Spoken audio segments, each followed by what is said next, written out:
Assalamualaikum warahmatullahi wabarakatuh. Perkenalkan, nama saya Ahmad Pudoli. Di sini saya akan mempresentasikan tentang menyiapkan perkiraan keuangan. Yang pertama, ada pengertian dan jenis-jenis perkiraan keuangan. Apa itu perkiraan keuangan? Perkiraan keuangan adalah estimasi mengenai kondisi keuangan masa depan suatu perusahaan atau entitas. Perkiraan ini disusun berdasarkan analisis data keuangan yang ada serta asumsi-asumsi tertentu yang dianggap realistis. Tujuannya adalah untuk memberikan gambaran tentang bagaimana kondisi keuangan suatu perusahaan di masa mendatang, sehingga bisa digunakan untuk mengambil keputusan yang lebih baik, perencanaan anggaran, dan strategis bisnis.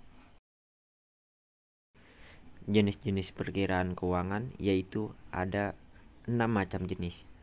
Yang pertama ada perkiraan laba rugi atau yang biasa disebut income statement forecast. Perkiraan ini yaitu memprediksi pendapatan, biaya, dan laba bersih suatu perusahaan dalam periode tertentu. Biasanya mencakup estimasi mengenai penjualan, biaya langsung atau biaya operasional, dan pajak.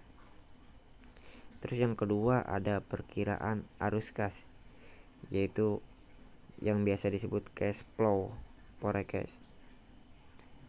Perkiraan ini menggambarkan estimasi tentang aliran kas masuk dan keluar dari perusahaan selama periode tertentu. Tujuannya adalah untuk memastikan bahwa perusahaan memiliki cukup kas untuk memenuhi kewajiban finansialnya seperti pembayaran utang dan gaji karyawan. Nah, selanjutnya yang ketiga ada perkiraan neraca, yaitu yang biasa disebut balance sheet forecast. Apa sih perkiraan neraca tuh?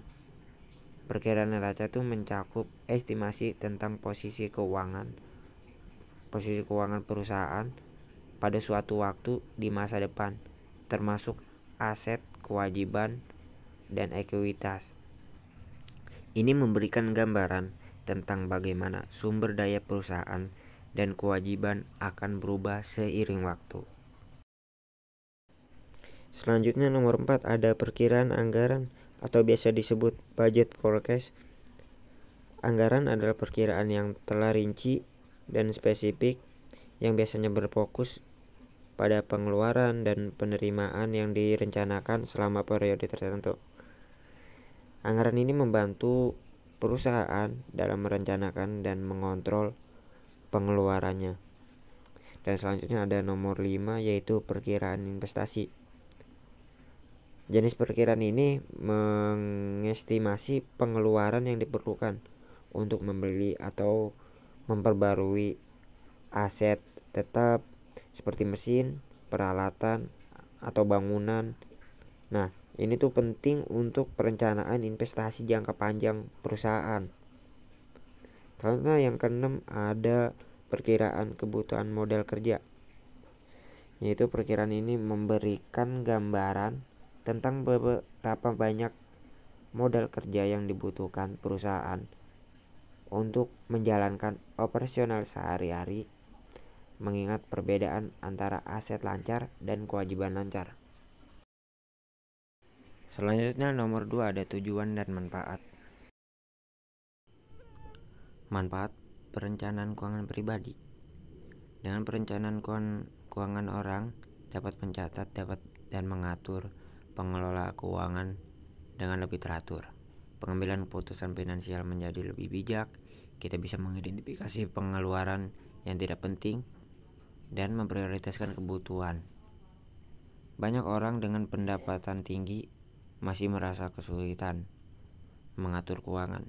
Dengan perencanaan yang baik, kita bisa mengelola pendapatan secara optimal, memastikan uang digunakan dengan bijak untuk mencapai keseimbangan antara belanja, menabung, dan investasi, serta meningkatkan kekayaan seiring waktu.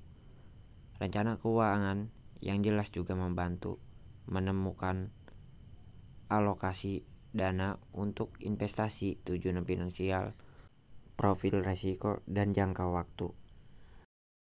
Tujuannya yang pertama yaitu membantu menetapkan dan mencapai berbagai tujuan keuangan, baik jangka pendek maupun jangka panjang. Nah, yang kedua, untuk meningkatkan kesejahteraan finansial. Dengan perencanaan yang baik, seseorang dapat mencapai kesejahteraan finansial yang lebih stabil. Nah, yang ketiga yaitu untuk mengelola pengeluaran dan utang, yaitu membantu agar pengeluaran tetap dalam batas yang wajar dan tidak berlebihan.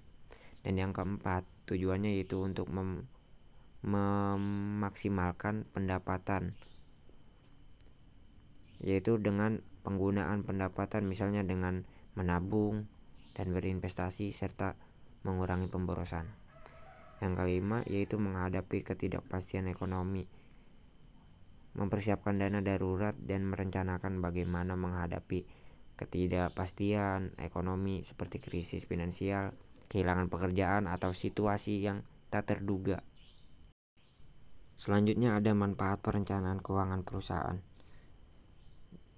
Manfaatnya yaitu bisa membantu merencanakan keuangan dengan baik dengan memprioritaskan pendapatan, biaya, dan arus kas di masa depan. Dengan adanya perkiraan hasil finansial, pemangku kepentingan dapat memutuskan suatu proyek atau strategis bisnis layak untuk dilakukan atau tidak. Perencanaan keuangan dapat membantu perusahaan melakukan manajemen risiko terkait keputusan keuangan yang dibuat. Perencanaan keuangan juga dapat menjadi alat menarik investor karena perusahaan memiliki rencana keuangan yang jelas. Tujuannya yaitu yang pertama untuk membantu perusahaan merencanakan langkah-langkah yang diperlukan untuk mencapai tujuan jangka pendek dan jangka panjang. Yang kedua, untuk mengelola arus kas dengan efisien. Yang ketiga ada pengelolaan risiko. Dan yang keempat untuk menentukan sumber pembiayaan. Dan yang kelima ada pengalokasian dana yang efektif. Dan yang terakhir mengoptimalkan profitabilitas. Selanjutnya ada analisis perkiraan keuangan. Analisis perkiraan keuangan, pemasukan dan pengeluaran. Analisis perkiraan keuangan adalah proses menilai estimasi pemasukan dan pengeluaran suatu bisnis dalam periode tertentu.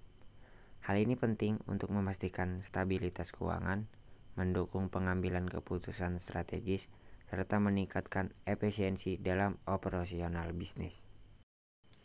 Pentingnya analisis perkiraan keuangan yaitu membantu dalam perencanaan anggaran dan pengambilan keputusan investasi, mengidentifikasi potensi masalah keuangan di masa depan, dan memberi waktu untuk mengambil langkah mitigasi, yaitu serta mempermudah komunikasi dengan investor, kreditur, dan pemangku kepentingan lainnya mengenai prospek keuangan perusahaan. Selanjutnya ada evaluasi dan kesimpulan. Evaluasi perkiraan keuangan bertujuan untuk memastikan keakuratan dan efektivitas proyeksi yang telah dibuat. Nah, berikut beberapa langkah yang dapat dilakukan dalam mengevaluasi perkiraan keuangan. Yang pertama, bandingkan dengan data aktual. Nah, dan yang kedua, periksa keakuratan asumsi. Ketiga, gunakan rasio keuangan. Keempat, lakukan analisis varian. Kelima, evaluasi tren dan pola keuangan. Keenam, perbarui perkiraan secara berkala. Kesimpulannya, perkiraan keuangan adalah proses penting dalam manajemen bisnis yang bertujuan untuk memproyeksikan kondisi keuangan di masa depan berdasarkan data historis, tren ekonomi, dan asumsi yang relevan. Proses ini membantu perusahaan dalam pengambilan keputusan strategis, perencanaan anggaran, serta mitigasi risiko keuangan. Beberapa aspek utama dalam perkiraan keuangan meliputi proyeksi pendapatan, biaya, laba rugi, arus kas, dan neraca keuangan. Keakuratan perkiraan sangat bergantung pada kualitas data yang digunakan dan metode analisis yang diterapkan.